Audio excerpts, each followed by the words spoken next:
ধৈর্য ধারণ করো। আম্মাজান কান্না করে বেউসের মতো হয়ে এক পর্যায়ে কয়, ও আমার শাশুড়ি, ও আমার মা, আমার কিনারা থেকে দূরে যাও। কেন? বলে আমার স্বামী কই? কয় ওই পাশে। 1 মিনিটের জন্য একটু কাছে দাও, আমার স্বামীর সাথে একান্তে একটু কথা বলবো। আমার আব্বা জানের যখন আম্মা পাইছে, আব্বা জানের হাতটা ধরে আম্মা কান্না করে আর বলে, ও স্বামী আমার মনে হয় আমি এখন মরণের বিছানায় পড়ে আছি। 7 আসমানের বোঝা আমার মাথায়, আমি বোধহয় আর বাঁচবো না। তোমার ঘরে আইসা স্বামী হিসাবে যেই খেদমত করা দরকার পারি নাই, হক আদায় করতে পারি নাই। আমার মরণকালে আমারে মাফ করিয়া দাও। আমার আব্বা মায়ের কান্না দেখা তিনিও কাঁদে আর কয়, বিবি কান্না করিও না, ধৈর্য ধারণ করো। আমার আব্বাজান মায়ের কান্না দেখা বেকার হয়ে গেলেন। আম্মাজান এই কান্নার অবস্থায় আব্বা দৌড়াইয়া যায় নামাজ লইয়া সেজদায় গেছে আর আল্লাহরে কয়, ও মালিক, আমার সন্তানটারে তুমি সুন্দরভাবে দুনিয়ায় পাঠাও, আমার স্ত্রীকে তুমি সুস্থতার নেয়ামত দান করো। দুনিয়াতে যখন আসবো, আইসেই যখন গেছি, ওই বকরির বাচ্চাটা 4 পায়ে দাঁড়াইছে, আমি কিছুই বুঝি না। আমার দাদি আর নানি কোলের মধ্যে নিয়ে পরিচ্ছন্ন করে আম্মাজান বেউসায় পড়ে গেলেন। আম্মাজানকে বলে, দেখ গোলাপের ফুটন্ত গোলাপ তোর সামনে তাকায়া দেখ। আম্মা কান্নার মধ্যে একটা নজর দিয়া কান্নার কষ্ট হঠাৎ নাই হয়ে গেছে। আম্মা জানের আমার দাদি কয়, তাড়াতাড়ি বাচ্চাটারে দুধ দাও। আম্মা জান আমারে দুধ দেয়, আমার গাল বেয়ে বেয়ে পড়ে যায়, খাইতেও পারি না, আমি এতটাই দুর্বল। আবার অনেক মায়ের দুধ আসে না, আব্বা জান দৌড়ায় গেছে ডাক্তার, তাড়াতাড়ি ঔষধ দাও, আমার বাচ্চা দুধ পায় না। আল্লাহ কয়, নজর করে দেখ একটা বকরির বাচ্চার তুলনায় তুই কতটাই যে দুর্বল। ওয়া খুলিকাল ইনসানু যায়ীফা, আমি তোরে অনেক দুর্বল করে বানাইছি, দুনিয়াতে আইসা দাঁড়াইতেও পারো না, কিছু বলতেও পারো না। আব্বু আম্মু বলে ডাকবি তো দূরের কথা, চিনই না তোর আব্বুকে তোর আম্মুকে। আমি আল্লাহ তোরে বিছানায় পড়ায়া দিলাম, এখন তুই কিছু লাগলে চাইতেও পারো না। তোর জীবনের পুঁজি শুধু একটা কান্নার আওয়াজ। তোর কান্না, তোর ক্ষুধা লাগছে কান্না, ঘুমাইতে যাও সেখানেও কান্না, বাথরুমের প্রয়োজন কান্না, তোর কান্না ছাড়া কোনো পুঁজি নাই। আর কখন কান্না দিয়া তুই কি চাও তোর দুনিয়ায় কেউ বুঝে না, একমাত্র মা বুঝে তুই কি চাও, বাবাও বুঝে না। বাচ্চা কান্না করে কেন? আব্বায় কয় ক্ষুধা লাগছে, তাড়াতাড়ি খানা দাও। আম্মা কয় না না, 3 মিনিট আগে খাওয়াইছি। তো কাঁদে কেন? মা কয় ঘুমের আগে বাচ্চারা কাঁদে, তো সেই কান্না কাঁদতেছে। আম্মা জান বুঝে কান্না দিয়া কি চায়। আল্লাহ তাআলা বলেন, গোলাম তোর মায়ের ভেতরে একটা রাডার আমি লাগাই দিয়েছি, ওই চুম্বকের আকর্ষণে তুই যা চাও ওই কান্না দিয়া মা তোর সব দাবি পূরণ করে। ও বান্দা, দুনিয়াতে আস্তে আস্তে তুই যখন বড় হও, তোর চলার জন্য যা প্রয়োজন সব ব্যবস্থা করলাম। তোর আব্বা আম্মা কোনোদিন দোয়া করে না, আল্লাহ আমার সন্তানের দাঁত দিলা কেন, দাঁত দিলে না কেন, দাঁত দাও, কখনো বলে নাই। তোমার সন্তানের জন্য মা বাবা কোনোদিন বলে না হাঁটার শক্তি দাও। আমি আল্লাহ দয়া করিয়া যখন তোর দাঁতের প্রয়োজন দাঁত দিয়ে দিলাম, যখন তোর হাঁটার প্রয়োজন হাঁটার শক্তি দিলাম, যখন তোর কথা বলার প্রয়োজন কথা বলার শক্তি দিলাম। ও বান্দা, তোর জন্য আসমান, তোর জন্য জমিন, সূর্য, চাঁদ, দুনিয়ার সব তোর গোলামির জন্য জন্য বানাইছি রে বান্দা, এত কিছু তোরে যে দিলাম, বল আমারে কি দিছু? পয়গম্বর বলেন, হাসরের কঠিন সময় জান্নাতের দরওয়াজার তালা খুলবো আমি, আর আমি মুহাম্মদের আগে জান্নাতের ভেতরে ভিন্ন কারো প্রবেশের কোনো অনুমতি নাই। আর উম্মতের ভেতরে আমার উম্মতেরা জান্নাতে আগে ঢুকবে, আমার উম্মত জান্নাতে ঢুকার আগে ভিন্ন কোন নবীর উম্মত ঢুকার পারমিশন নাই।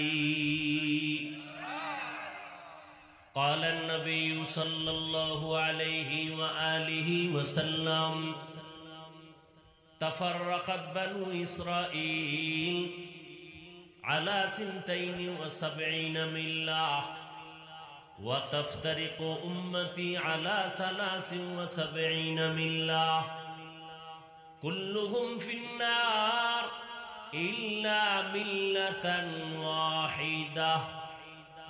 নবী বলেন, আমি মুহাম্মদের আগে এই জমিনে একদল উম্মত ছিল বনি ইসরাইল, এরা ছিল বড় চালাক। এদের নবী মুসা, এদের নবী ছিল ঈসা আলাইহিস সালাম। এই বনি ইসরাইলরা অহংকারী, চালাক, নিজেদের মধ্যে দ্বন্দ্ব করে করে দলে দলে দলে দলে ভাগ হইয়া 72 দল হলো। কয় দল? আর আমার উম্মত আমি বিদায়ের পর আরো এক দল বেড়ে যাবে। কত হবে? কুল্লুহুম ফিন্নার, সব জাহান্নামে যাবে, ইল্লা মিল্লাতান ওয়াহিদা, এক দল মাত্র জান্নাতে যাবে। বনি ইসরাইলের 72, নবী আর কয় আর এক দল বেশি হবে 73। সবাই জাহান্নামে যাবে, এক দল জান্নাতে যাবে। এক দল যদি জান্নাতে যায়, জাহান্নামী কয় দল বলেন? মুখস্থ করেন। 72 দল যে জাহান্নামে যাবে, এই 72 দলের মধ্যে কোন হিন্দু নাই, বৌদ্ধ নাই, ইহুদি নাই, খ্রিস্টান নাই, বিধর্মী কেউ নাই, সব মুমিন মুসলমান। হিসাব করেন বালিশে মাথা লাগাইয়া। 72 দল জাহান্নামী, সব মুমিন মুসলমানের ভেতর থেকে হবে। আর এই মুমিন মুসলমানের থেকে এক দল মাত্র জান্নাতে যাবে। সাহাবায়ে কেরাম জিজ্ঞাসা করলেন, নবী, যেই দলটা জান্নাতে যাবে তাদের পরিচয় কি?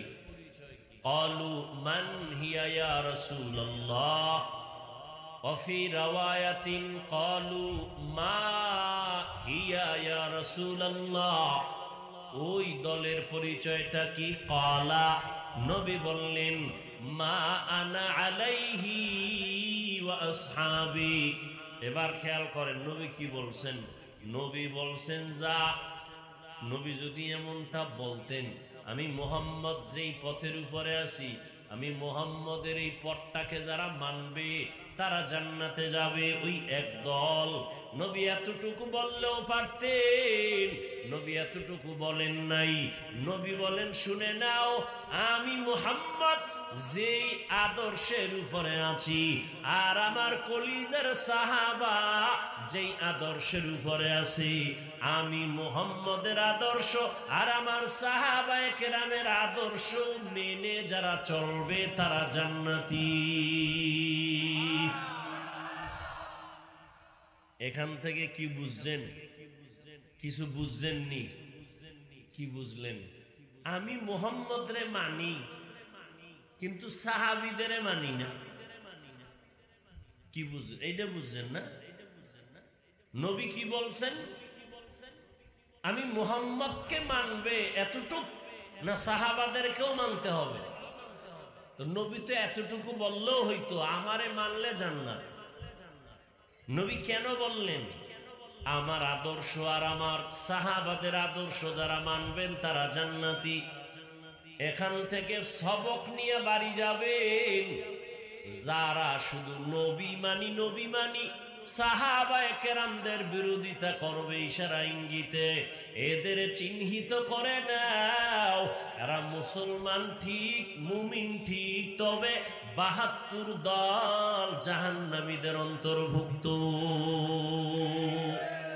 তুকু যাও সুন্নতে আহমদ কুজা বা মুহাম্মদ কে বুয়দ নিসবত তোরা মান আহাব্বা সুন্নতি কওলে রসূল মজদায়ে কানা মাই হাম কুন কবুল।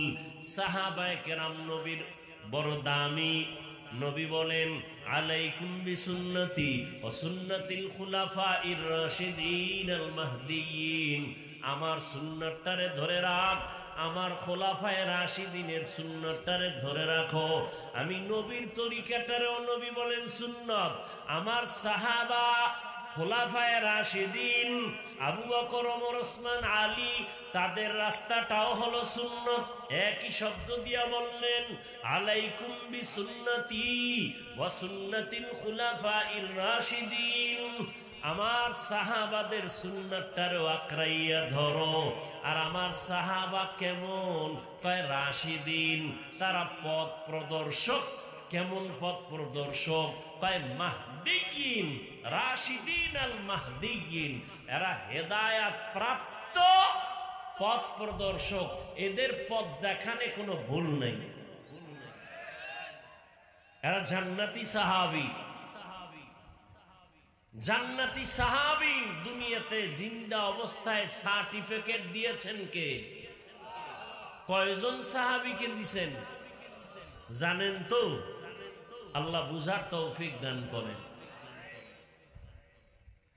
হ্যাঁ, তো যে কথা বলতেছিলাম, জান্নাত পাবে বেঈমান না মুমিন? মুমিনেরাও কি হাসতে হাসতে পাবে? এত সহজ? ৭২ দল মুমিন জাহান্নামে যাবে, একদল মুমিন জান্নাতে যাবে। কোন দল মুমিন যাবে? যেই দল 100% নবীও মানে, সাহাবায়ে কেরামদেরও মানে। আল্লাহ আমাদের বুঝার তৌফিক দান করে। আয়াতের ভেতরে আসি। পয়গম্বর আল্লাহ পাক বলেন, নবী জানায় দেন, মুমিনদের বলেন বেঈমানের না, কারণ আমি বেঈমানের জান্নাত দিব না, শুধু মুমিনদের দিব। মুমিনদের জানায় দেন, আমি আল্লাহ তোমাদের দুনিয়ায় জান্নাত দিব না, পরকালে দিব। দুনিয়া তোমাদের বসবাসের জায়গা না, দুনিয়াটা হলো ইবাদতের ঘর। আর এই জন্য আমি জমিনটা বানাইয়া প্রথমে ইবাদতের ঘর বানাইছি, বাইতুল্লাহ। জমিন বানায়া প্রথম আল্লাহ ঘর বানাইছেন কি? ইন্না আউওয়ালা বাইতি উযিআ লিন-নাস লাল্লাযী বিবাক্কাতা মুবারাকাও ওয়া হুদা, মুবারাকাও ওয়া হুদাল লিল-আলামিন। এই কালামে জিন্দা কুরআনে হাকিম, হিকমতে উলা ইয়াজালাস্তু কাদিম। জমিনটা আল্লাহ বানাইলেন, যেটাকে দর্শনের ভাষায় বলে পৃথিবী নামক গ্রহ। জমিন আমার আল্লাহর ভাষা। ওই জমিনটা আল্লাহ বানাইয়া কোনো প্রাণী আসে নাই, জমিনটা বানানো শেষ। আল্লাহ প্রথমে একটা ঘর বানাইলেন, বাইতুল্লাহ, মক্কা নগরীর ভিতরে, বাক্কার ভেতরে। কিসের জন্য বানাইছেন? হেদায়েতের ঘর বানাইছেন, ইবাদতের ঘর। ঘুমানোর জন্য বানান নাই, কারণ মানুষ দুনিয়াতে আল্লাহ ঘুমানোর জন্য পাঠাবেন না, মানুষ পাঠাবেন ইবাদতের জন্য। অতএব দুনিয়ায় মানুষ করবে ইবাদত, আর বসবাসের জন্য আল্লাহ বানায়া রাখছেন জান্নাত। দুনিয়া বসবাসের জায়গা না। কথা কি কয়, দুনিয়ায় আল্লাহ পাঠাইছেন পরীক্ষা দেওয়ার জন্য। কি দেওয়ার জন্য? আল্লাহ বলেন, আল্লাযী খালাকাল মাউতা ওয়াল হায়াতা লিয়াবলুয়াকুম আইয়ুকুম আহসানু আমালা ওয়া হুয়াল আজিজুল গফুর।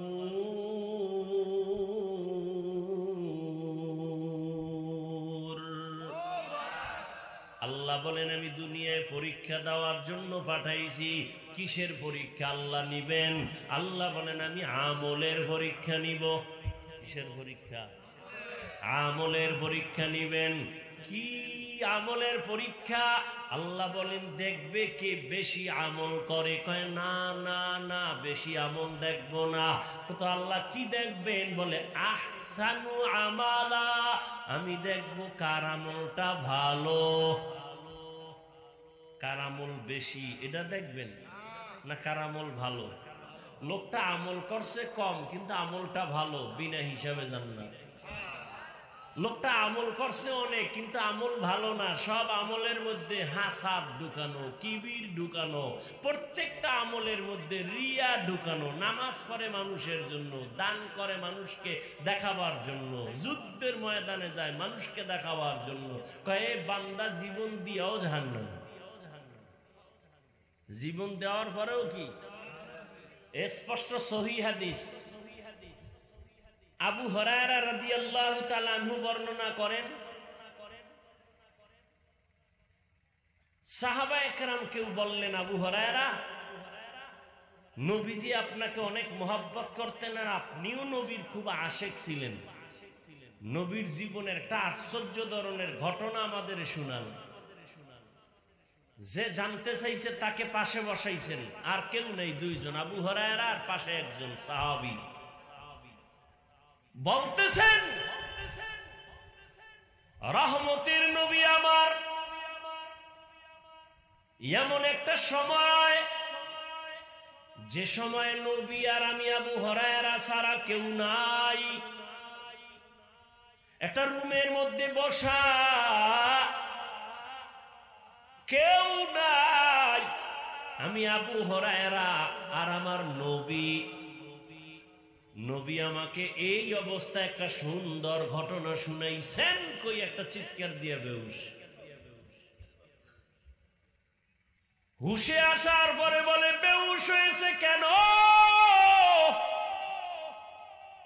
বলে, রসুলের কথা মনে পড়ে গেছে, সেই সময় আমি একা, আর নবী ছাড়া কেউ নাই। ওই সময় নবী আমার চোখের পানি ছেড়ে একটা ঘটনা শুনাইছেন, বইলা আবার বেহুশ। এখনো ঘটনা কয় না, খালি ভূমিকায় ঢুকে আর পইরা যায়। এবার আবার হুশে আইসা আবার ওই কথা, আজকে তুমি আর আমি এমন এক জায়গায় বসা, কেউ নাই, ঠিক আমারও নবী আজকে ওই হাদিসটাই তোমারে শোনাবো, যেই হাদিসটা নবী আমারে একা শুনাইছে, আর কেউ ছিল না। বইলে আবার বেহুশ। কয়বার? তিনবার বেহুশ হয়ে গেলেন। চতুর্থবার আবু হুরায়রা কান্নায় বিভোর, আর কান্না করে বয়ান করে, নবী একটা হাদিস শুনাইছেন, কিয়ামতের ময়দান কায়েম হয়ে গেল, মানুষগুলো সব উলঙ্গ, নারী আর পুরুষ সব উলঙ্গ ময়দানে, সূর্যের গরম, মানুষগুলো পাগলের মতো চিল্লাইতেছে, নবীরা পর্যন্ত কাঁদতেছেন। ওই সময় আমার আল্লাহ তিনজন মানুষের দরবারে ডাকবেন, যেই তিনজনের ব্যাপারে সারা দুনিয়ার মানুষের বিবেক বলে বিনা হিসাবে জান্নাতি। সারা দুনিয়াবাসী ওই তিনজনের নাম শুনলে, খবর বুঝলে এরা বলবে, সারা দুনিয়ার মানুষ বলবে বিনা হিসাবে জান্নাতি। এই রকম তিনজন লোক মানুষের বিবেক বলে বিনা হিসাবে জান্নাতি, এরকম তিনজনকে আল্লাহ সামনে ডাকবে। একজন হলো গলা কাটা শহীদ, আর একজন আলেম, আর একজন দানবীর ধনী। সহিহ হাদিস। আবু হুরায়রা কাঁদেন আর বলেন, শহীদ কাফেরের মোকাবেলায় কালেমার পতাকা উড্ডীন করার জন্য শহীদ হয়েছে, ময়দানে ঝাঁপাইয়া পড়ছে, তরবারি নিচে কল্লা দিছে, তারে ডাকবে, এই শহীদ, তোর গায়ে রক্ত কেন? কয় যুদ্ধে গেছিলাম। কেন গেছিলি? কয় আল্লাহ তোমার দিন জিন্দা করার জন্য। কয় তো মাইনসে জানে তুই জিন্দা করতে গেছো, আমি তো জানি ভিতরের ডা। কয় আল্লাহ তুমি ভিতরের ডা কি জানো? কয় তুই যে যুদ্ধে গেছো, তোরে মানুষ জানো বীর মুজাহিদ বলে, এই স্লোগান পাওয়ার জন্য গেছো। আমি আল্লাহ তো ভিতরের ডা জানি। এই জাহান্নামের ফেরেশতা, এরে হ্যান্ডকাপ লাগা। সহিহ হাদিস, জাহান্নামের ফেরেশতা হ্যান্ডকাপ লাগায় বলবে, আল্লাহ কি করব? বলে জাহান্নামে নাও। আবু হুরায়রা কাঁদেন আর বলেন, নবীও কান্না করে করে হাদিস শুনাইছেন। শহীদ জাহান্নামের হ্যান্ডকাপ লাগাইয়া জাহান্নামের দিকে নিয়ে যাবে। দ্বিতীয় ডাকবে, আলেম আইও, তুমি এলেম শিখছো, আলেম হইছো কেন? কয় আল্লাহ দিনের দাওয়াতের কাজ করব। কয় মানুষ জানে তাই, আমি জানি ভিতরেরটা আলাদা। কয় কি জানো? কয় তুই আলেম হইছো মানুষের সম্মান পাওয়ার জন্য, দাওয়াত পাওয়ার জন্য, বাহা পাওয়ার জন্য, টাকা কামাই করার জন্য। তুই যেই জন্য হইছো, তোর অন্তরের খবর, এটা তো তুই দুনিয়ায় পাইয়ে গেছো, বাহা পাইছো, টাকা পাইছো, সম্মান পাইছো। আমার আদালতে আজকে খালি। এই জাহান্নামের ফেরেশতা হ্যান্ডকাপ লাগাও। এইবার বাদ আছে কে?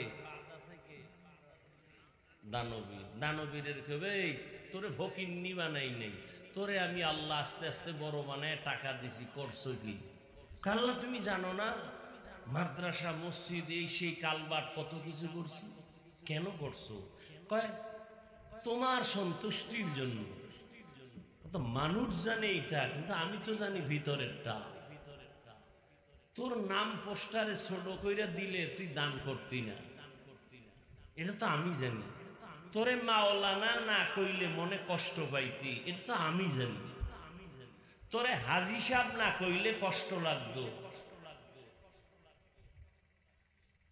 তোরে সম্মানের চেয়ার না দিলে তোর মনে কষ্ট যাইতো, আমি জানি। তো দুনিয়া পাওয়ার জন্য যা করছিলি তা দুনিয়ায় পেয়ে গেছো, হাসরের মাঠে খালি। যাও, ফয়সালা জাহান্নাম। এইবার বুঝেননি এই ঘটনার থেকে যে জান্নাত পাইবেন যে কইছেন, আর আল্লাহ যে কইছে মুমিনেরে দিমু। কোন মুমিন জান্নাতে যাইবে হিসাব করেন বয়া বয়া। জীবনে চালাকি তো আর কম করেন নাই, বহু চালাকি কইরে আজকে এই মাটিতে বসছেন। এবার হিসাব করেন যে মুমিন তো হইছেন, কিন্তু কোন লাইনের মুমিন হইছেন? বিনা হিসাবে জান্নাত পাবেন না ফিডা খাওয়ার পক্ষে ওই লাইনে পইরা গেছেন। জান্নাত পাওয়ার যে এক দল ওই লাইনে আছেন না ৭২ দলের লাইনে আছেন? হিসাব মিলান একা একা বালিশে মাথা লাগায়। হিসাব মিলানেরও টাইম নাই, সারা রাত মোবাইলের মোরা খাবা না, সারা রাত বিছানায় শুয়া শুয়া মোবাইলে কবিরা গুনা। আর আপনি জান্নাত পাইবেন হিসাব ছাড়া? এত সহজ?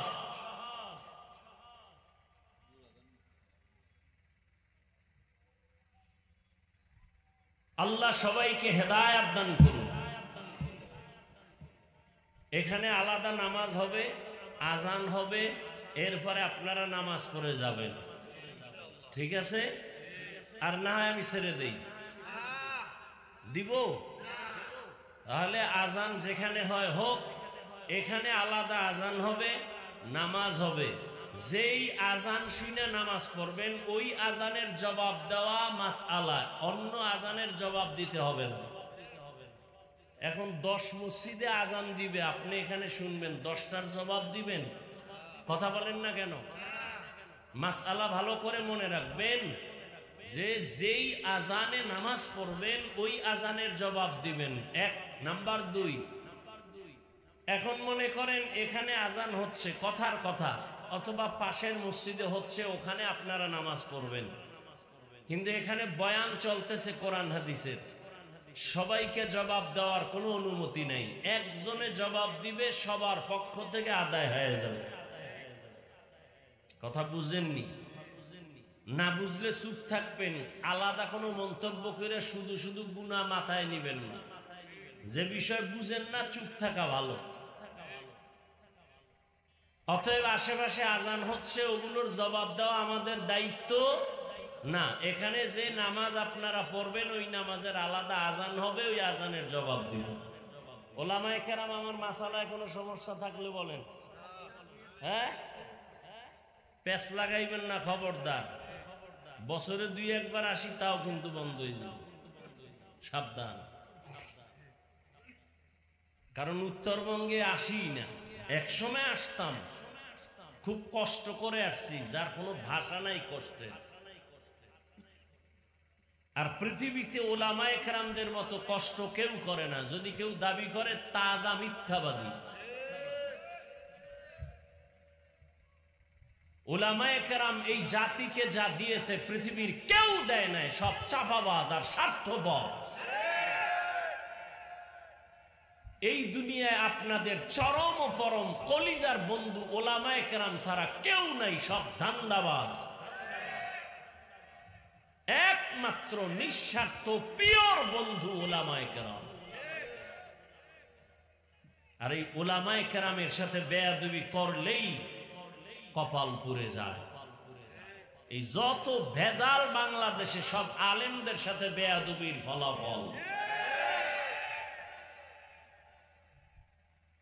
দেশ স্বাধীন হইছে, দিনাজপুরের মুসলমান নাকে তেল লাগায় ঘুমায়।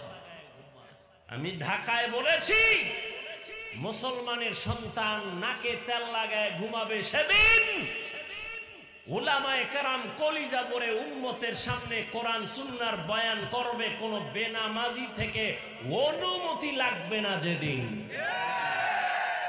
মুসলমানের সন্তান নাকে তেল লাগায় ঘুমাবে, সেদিন বাংলাদেশের প্রত্যেকটা মসজিদ কমিটিতে বেনামাজি থাকবে না। যেদিন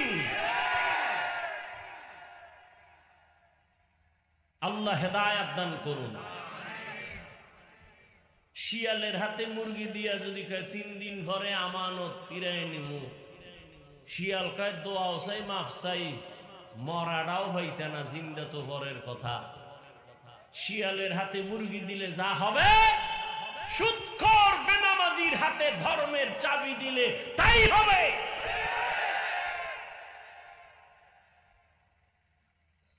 একটু রাজনীতি করলাম না? রাজনীতি চিনেন? দুর্নীতি চিনেন, প্যাডনীতি চিনেন, রাজনীতি চিনেন না। রাজনীতি অর্থ কি? নীতির রাজা।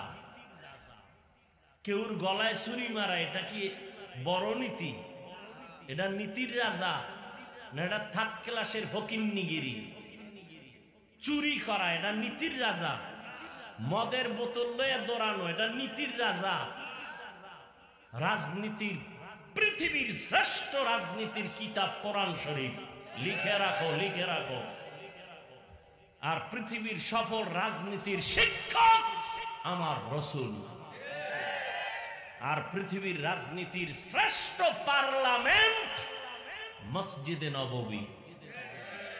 আর তুমি স্লোগান দাও মসজিদে রাজনীতি চলবে না, ইমাম কোন দল করতে পারবে না। আজকে ঘোষণা দিলাম, ইমাম যদি নিরপেক্ষ থাকতে হয়, প্রত্যেক কমিটির দায়িত্বশীলকেও নিরপেক্ষ থাকতে হবে। আর দায়িত্বশীল কমিটির লোকেরা যদি রাজনীতির দল করে পচা, তো ইমাম সাহেব মাইক লাগায়া কোরআনের রাজনীতি করবে তাজা। জুলুম চলবে না, সব জুলুমের বিচার রাখো। জুলুমের বিচার মরার পরে না আগে? জোরে বলেন। ইয়া আইয়ুহাল্লাযীনা আমানুস্তাঈনু বিস-সাবরি ওয়াস-সালাহ ইন্নাল্লাহা মা'আস-সাবিরিন।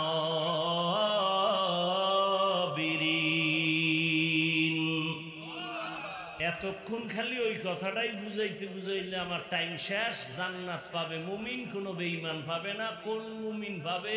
এই ধাক্কা ধাক্কি করতে করতে শেষ। হ্যাঁ, মরাডারে মারো কেন, কয় লড়ে কেন?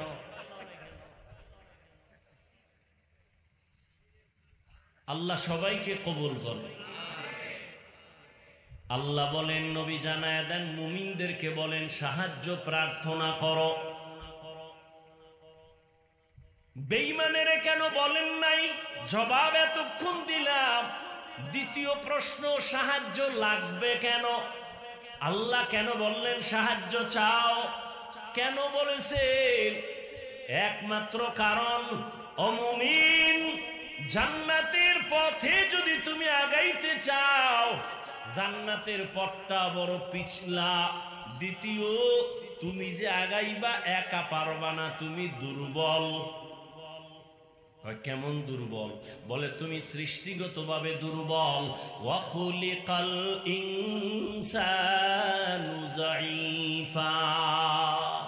আমি মানুষের এত দুর্বল করে বানাইছি, কোন প্রাণী এত দুর্বল করে বানাই নাই। একটা পিপিলিকার কাছেও মানুষ বড় দুর্বল, একটা মশার কাছেও মানুষ বড় দুর্বল, একটা দুনিয়ার যত প্রাণী আছে সবার কাছে মানুষ বড় দুর্বল। মেধার বেলায় দুর্বল, খানার বেলায় দুর্বল, চলার বেলায় দুর্বল, সব দিক থেকে আমরা দুর্বল। সমুদ্রের ভেতরে বড় বড় নীলতিমি আছে, এক একটা নীলতিমি দৈনিক খানার তালিকা 1000 কেজি চিংড়ি মাছ। ঢাকা চিড়িয়াখানায় যাবেন, ওখানে লেখা আছে একটা বাঘের দৈনিক খানা 17 কেজি গোশত। পারবে কোনো বাঙালি খাইতে? না পারলে কি হইব? ধাক্কা ধাক্কি কম হয় না? খাইতে পারবে না, বড় ধাক্কা ধাক্কি। মসজিদে গিয়ে কিলাকিলি, কি ওকে সবে বরাতের মিষ্টি যায়, হেন যায় কিলাকিলি।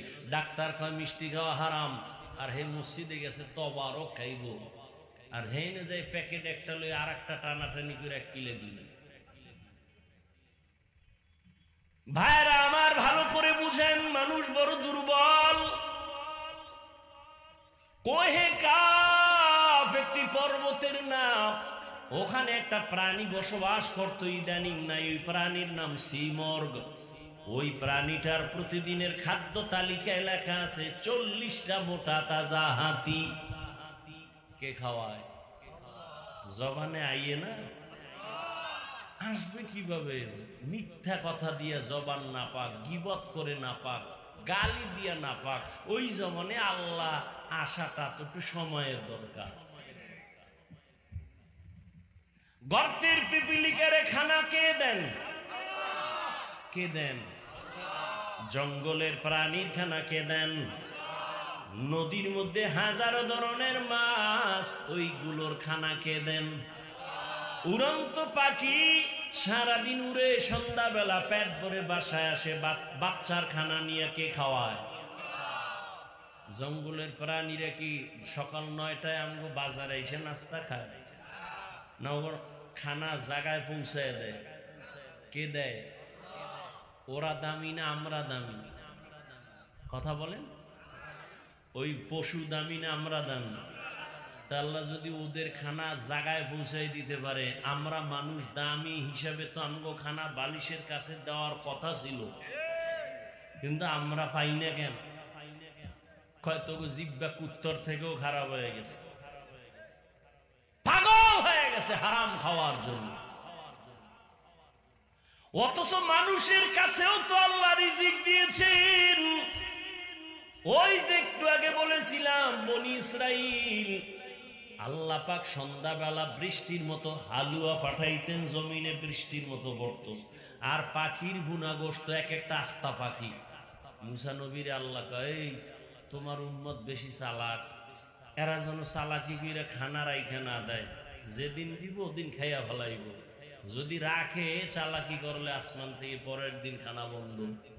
ওরা মজা পাইয়া হালুয়া আর এই পাখি খাইয়া কয় যে এই মজা কাল ভাই কিনে জানি না, রাইখে দে। যখন রাইখে দিছে পরের দিন থেকে আসমান থেকে খানা বন্ধ। আমগো নবী কয় এই চালাক বনি ইসরাইলের কারণে খানা বন্ধ, যদি ওরা চালাকিটা না করত তো কিয়ামত পর্যন্ত আমার উম্মত গুলো ঘরের বিছানায় খানা হইত। আল্লাহরে কি দিছ? পানি কার? বাতাস কার? বাতাস বন্ধ হলে মানুষ বাঁচবে? বাঁচবে না। সূর্যের আলো না হইলে জিন্দেগি বরবাদ, চাঁদের আলো না হইলে সব বরবাদ। কারণ জমিনে যত ফসল হয় সমস্ত ফসলের রং হয় সূর্যের আলোতে, সমস্ত ফসলের স্বাদ বাড়ে চাঁদের আলোতে। আল্লাহ সব দিলেন। সকালবেলা গাভীর থেকে 20 কেজি দুধ দহন কইরা বাসায় নিয়ে গেছে। আগামীকালকে দহন না কইরা গাভীটার ওলান কাইটা দেখো তো আধা কেজি ভাউনি ভিতরে পাইবা, তাহলে 20 কেজি গেল কই?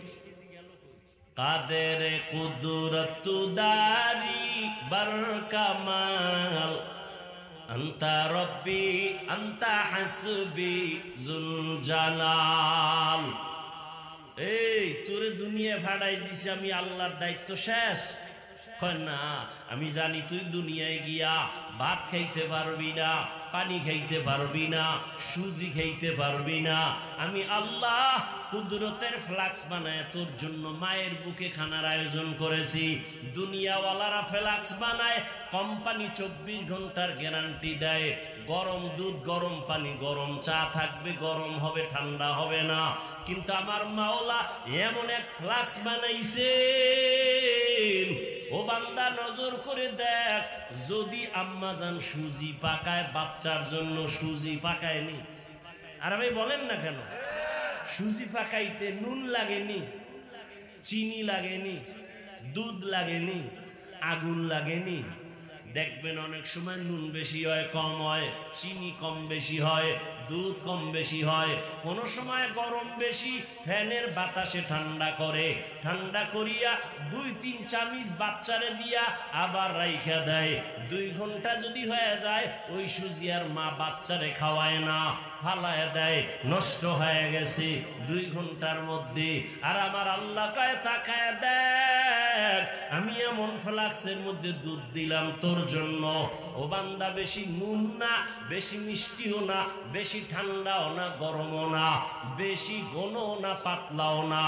1 দিন আর 2 দিন না, মায়ের বুকের দুধ তুই 2 বছর পান করবি, কোনোদিন নষ্ট হবে না।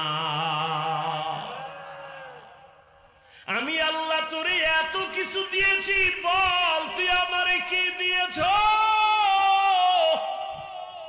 আমি তোর কাছে বাড়ি চাই না, টাকা চাই না, কিছু চাই না। এমন কি তুই সারা রাত সেজদায় পড়ে থাকবি, আমি আল্লাহ তাও চাই না। খুব খেয়াল করেন, ও বান্দা তুই দিনের বেলা রোজা রাখবি, তসবিহ টানবি, আমি তাও চাই না। আল্লাহ কয় তো কি চায় আল্লাহ? আল্লাহ বলেন বান্দা তুই ব্যবসা কর, চাকরি কর, লেখাপড়া কর, কোনো বাধা নাই, সংসার চালা, বউয়ের হক আদায় কর, সন্তানের হক আদায় কর, দোকানদারির কর্মচারীর হক আদায় কর। তাহলে আমার কামেই দেখেন না, পুরা 24টা ঘন্টা দিয়া রাত আর দিন প্যাকেট করে দিলাম, এখান থেকে মাত্র 22 ঘন্টা তোর কাজে লাগা।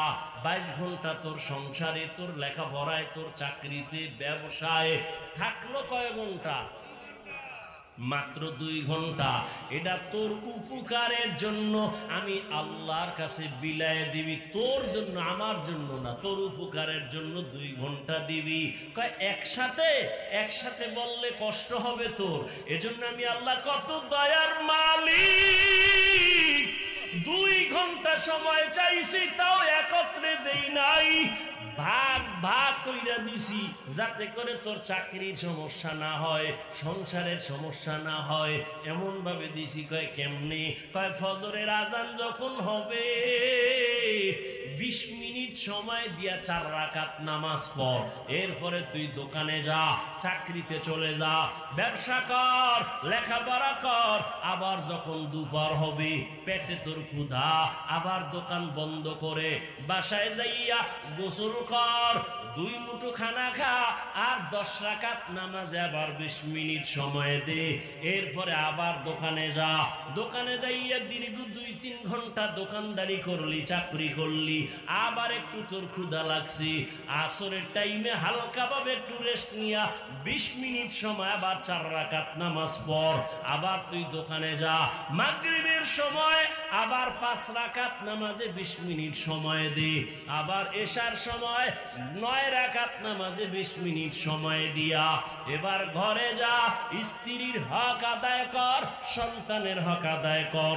সারাদিন চাকরিতে ছিলি, সন্তানের কাছে যাইতে পারো নাই, স্ত্রীর কাছে যেতে পারো নাই, সারাদিন ব্যবসায় ছিলি, লেখাপড়ায় ব্যস্ত, এখন বাসায় যাইয়া স্ত্রীর সময় দাও, সন্তানের সময় দাও।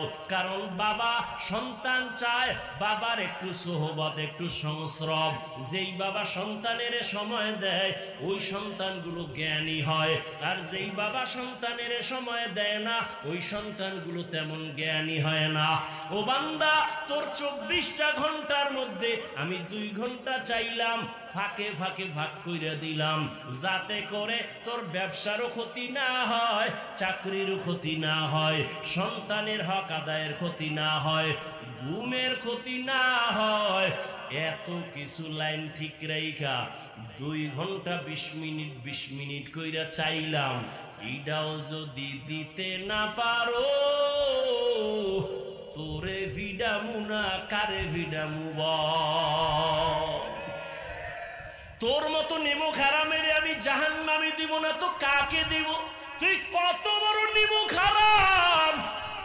আল্লাহ তোরে ঘুম পাড়াইছে, ওরে ঘুমের মধ্যেও কত মানুষ মরে। তোরে যদি আমি মাওলা না জাগাইতাম তুই আর জীবনে সজাগ হতে পারতি না। আমি আল্লাহ তোরে সজাগ করি, তুই এটা শুকর আদায় করবি, আলহামদুলিল্লাহ বলবি। ও যুবক, আমার মাওলারে কেন ভুলে গেছো? তোমার তো হুজুর হওয়া লাগবে না, পাগড়ি লাগাও তাও বলি নাই। স্কুলে পড়ো আলহামদুলিল্লাহ, কলেজে পড়ো আলহামদুলিল্লাহ, চাকরি করো আলহামদুলিল্লাহ, কোনো বাধা নাই। ওর ফাঁকে ফাঁকে তুমি ডাক্তার হও, ইঞ্জিনিয়ার হও, প্রফেসর হও, ব্যবসায়ী হও, চাকরিজীবী হও, তবে দাবি আমার একটা, বেয়াদব হইও না। তোমার ব্যবহারে কোনোদিন যেন মা বাবা কখনো কষ্ট না পায়, তোমার আচরণে উলামায়ে কেরাম যেন কখনো কষ্ট না পায়, তোমার ব্যবহারে কখনো যেন মুরব্বীরা কষ্ট না পায়, তোমার আচরণে কোনোদিন যেন শিক্ষকেরা মনে কষ্ট না পায়। ও যুবক বাবারা, জীবনে কোনো ওয়াজ মানো আর না মানো, আমার এই কথাটা পারলে মানার চেষ্টা করিস। তোর জীবনের সফলতার জন্য 1 নাম্বার মা বাবার দোয়া বড় বুঝি, দ্বিতীয় তোর শিক্ষকের দোয়া বড় বুঝি, 3 নাম্বারে ওলামায়ে কেরামের দোয়া বড় বুঝি। যদি বাবা পারো মা বাবার দোয়া নাও, শিক্ষকের দোয়া নাও, মুরব্বী ওলামায়ে কেরামের দোয়া নাও। যদি দোয়া নিতে নাও পারো, পাও 2টা ধরে বলি, বরদোয়া কখনো নিস না। মরার আগে ধ্বংস হয়া বিছানায় পড়ে থাকবি, কান্না করবি, চোখের পানি মুছার মতো আপন কাউরে ভাবি না। মা বাবার বরদোয়া একটা আগুন, শিক্ষকের বরদোয়া একটা আগুন, আলেমদের বরদোয়া একটা আগুন।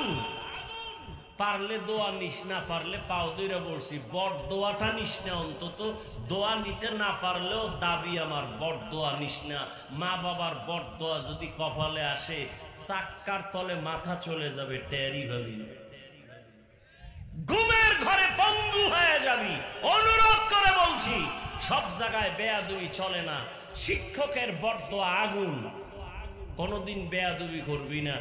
কোন অপরাধ চোখে ধরা পড়লো আল্লাহর উপরে ছেড়ে দিবি। শিক্ষক মাথার মুকুট, কোনদিন বেয়াদবি করবা না। আল্লাহ বিচারক, তিনি বিচার করবে। এত টেনশন কেন করো? আল্লাহর উপরে বিশ্বাস দুর্বল কেন? মা বাবার দোয়া নেওয়ার চেষ্টা করিও, ওলামায়ে কেরামের দোয়া নেওয়ার চেষ্টা করিও। দোয়া নিতে যদি নাও পারো বাবা, অনুরোধ থাকলো বড়দোয়া নিবা না। পেছনে তো অন্যায় কম করো নাই, তোমার আমার অন্যায়ের খবর আল্লাহ ছাড়া কেউ জানেন না।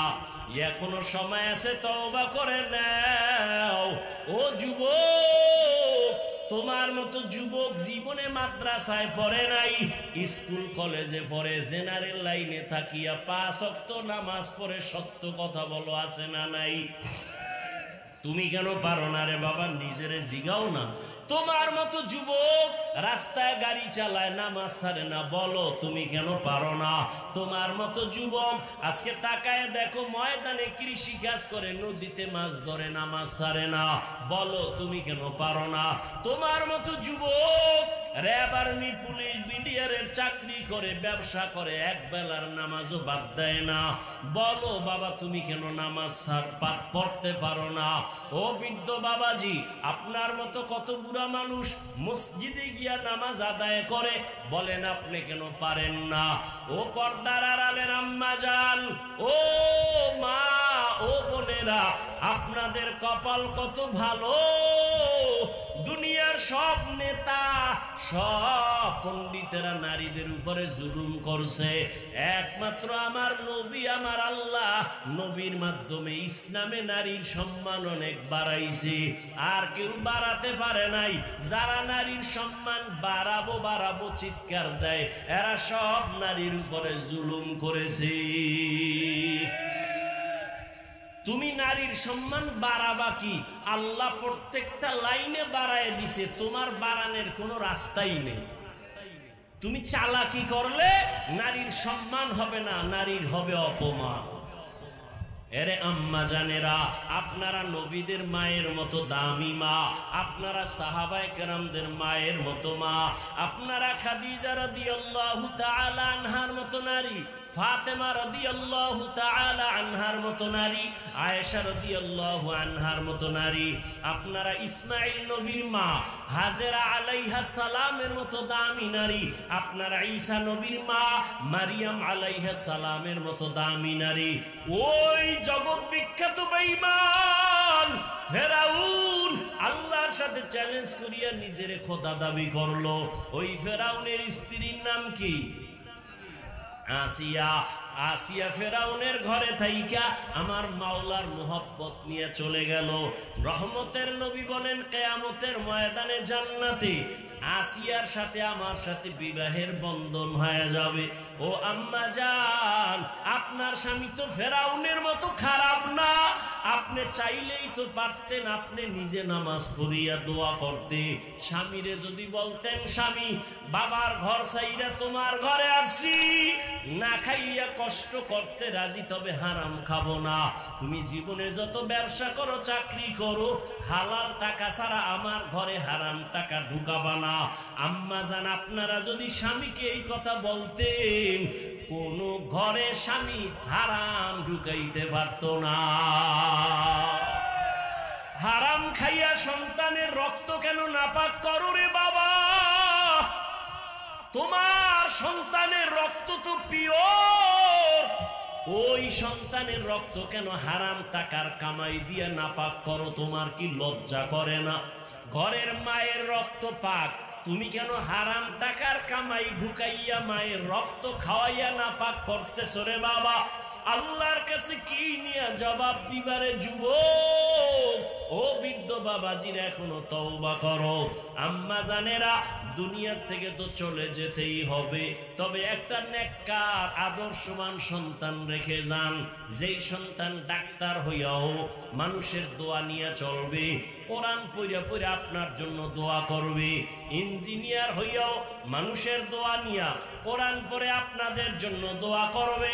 এরে আম্মা জান, আপনার মতো কত মা এখনো আছে তাহাজ্জুদ পড়ে, 5 বেলার নামাজ পড়ে, স্বামীর মাল হেফাজত করে, মালের খেয়ানত করে না।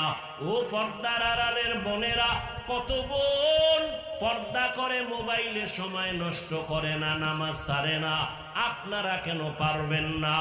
এখনো সময় আছে, তওবা করে নেন।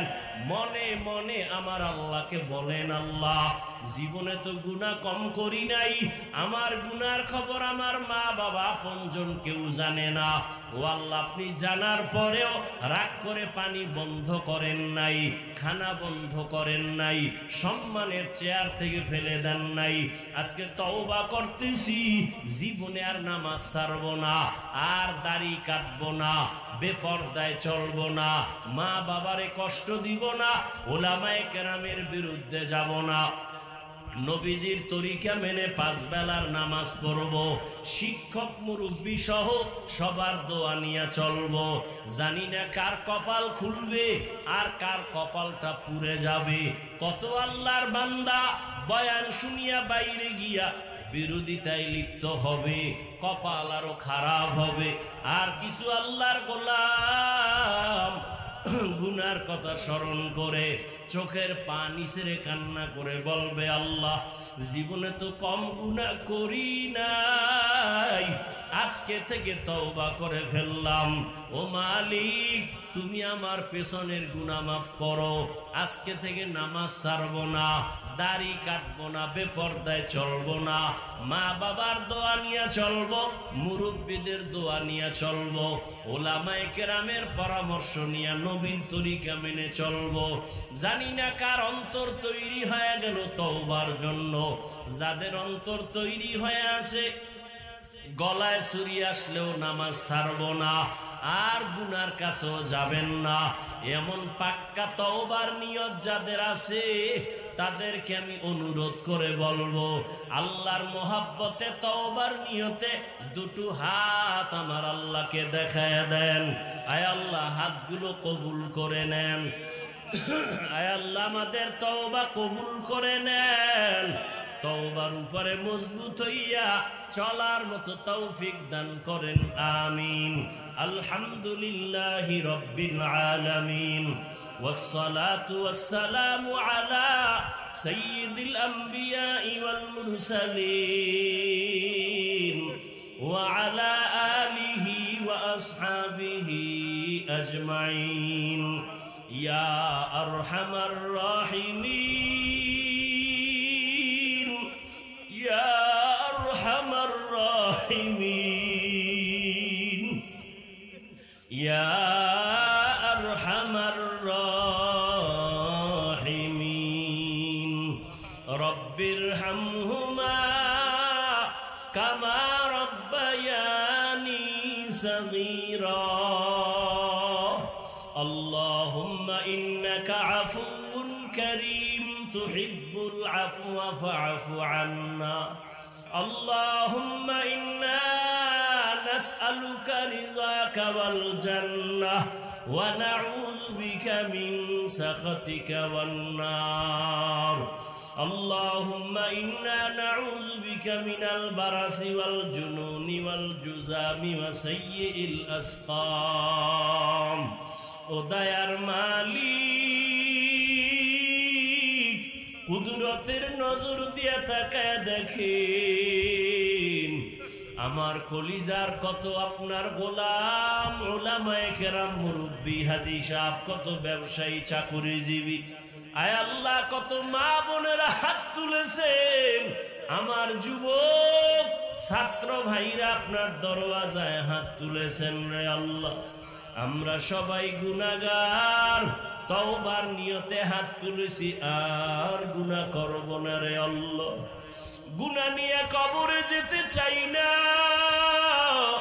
দুনিয়ায় সূর্যের গরম সইতে পারি না,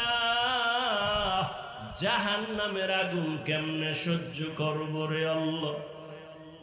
তা মশার কামড় সইতে পারি না,